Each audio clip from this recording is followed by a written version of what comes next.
আমার প্রতিদিনের সকালটা প্রায় একই রকম শুরু হয়। ঘুম থেকে ওঠা, একটু তাড়াহুড়ো করে রেডি হয়ে যাওয়া আর একটা নতুন দিনের জন্য নিজেকে তৈরি করা। আজও তার ব্যতিক্রম নয়।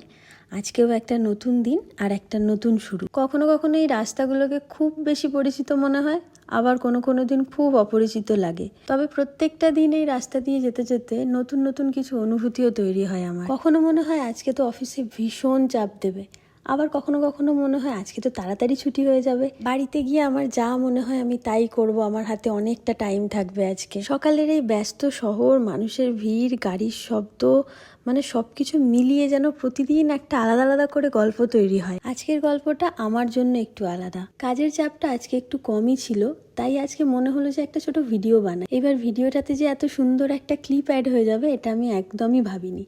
এই ভিডিওটা আমার জন্য অনেক অনেক অনেক দামি। তার কারণই হলো অ্যাপ্রিসিয়েশন। যখন কোনো কাজ খুব মন দিয়ে করছিলাম, সেই কাজের ফলাফলই ছিল আজকের এই সার্টিফিকেটটা। কিন্তু তখন আমি একেবারেই ভাবিনি যে এটা দেওয়া হবে। এত কিছুর মধ্যে আমার একটাই দুঃখ লাগছে, সেটা হলো যদি আমি আগে জানতাম যে এত কিছু আয়োজন করা হয়েছে, তাহলে হয়তো আমি একটু মেকআপ করে যেতাম, তাহলে আমার ফটো আর ভিডিওগুলো খুব ভালো আসতো। এনিওয়ে, কিছু করার নেই। এত সবাইয়ের মধ্যে যে আমার নামটা ছিল এটা ভেবেই আমি অনেক খুশি। তাই এই খুশিটাকে কোলে কোলে নিয়ে আমি ড্যাং ড্যাং করতে করতে একটু নিচে চলে গেলাম। তার কারণ হচ্ছে এক জায়গায় অনেকক্ষণ ধরে বসে থাকতে আমার একদম ভালো লাগে না। আর নিচে গিয়ে দেখলাম যে ওরা সবাই ফটো তুলছে আর আমি ভিডিও করছিলাম বলে ওরা ওখান থেকে হাই বলছিল। আজকের অফিসের এই দিনটা আমাদের এইভাবেই কেটে গিয়েছিল। তারপরে আমাদের ছুটি হয়ে যায় অন্য দিনের তুলনায়। যেহেতু আমাদের একটু তাড়াতাড়ি ছুটি হয়ে গিয়েছিল, তাই আমরা সবাই মিলে ভাবলাম যে এত তাড়াতাড়ি বাড়ি চলে যাব, তার থেকে ভালো চলো আমরা একটা জায়গায় গিয়ে একটু টাইম স্পেন্ড করি। এমন একটা সময় ছুটি হয়েছে যে যেই সময়টাতে আমরা যদি ট্রাভেল করে অন্য জায়গায় যেতাম, তাহলে প্রত্যেকেরই বাড়ি ফিরতে অনেক রাত হয়ে যেত। তাই আমাদের অফিসের ঠিক উল্টো দিকেই মিক্স ছিল। আমরা ভাবলাম চলো সেখানে গিয়ে আড্ডা দেওয়া যাক। মিক্সটা যেহেতু অনেকটা বড়, তার জন্য আমরা প্রত্যেকটাতেই ঘুরে একবার দেখে নিয়েছিলাম যে কোন জায়গাটায় বসলে আমাদের ভালো লাগবে। প্রথমে আমরা রুফটপটাতে গিয়েছিলাম, কিন্তু তারপরে ভাবলাম এই দিনের বেলাটা যখন কেটে সন্ধ্যেবেলা হবে, তখন একটু লাইট না থাকলে ভালো লাগবে না। ওই জন্য সবাই মিলে ঠিক করলাম যে না, আমরা ভিতরেই চলে যাই, ভিতরে গিয়েই বসি। কিছুক্ষণ বসার পর খাবার অর্ডার করা হলো, আর খাবার আস্তে আস্তে আমরা কিছু ভিডিও বানিয়ে নিচ্ছিলাম, মানে ওই ইনস্টাগ্রামে পোস্ট করার জন্য।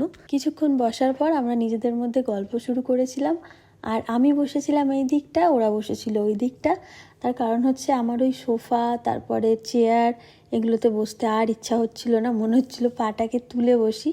ওই জন্য আমি এই সাইডটাতে বসেছিলাম, কারণ এই দিকে ওই অপশানটা ছিল। ওইখানে বসার পর আমি হুক্কা টানা শুরু করেছিলাম। এইটা হচ্ছে আমার সেকেন্ড টাইম হুক্কা খাওয়া।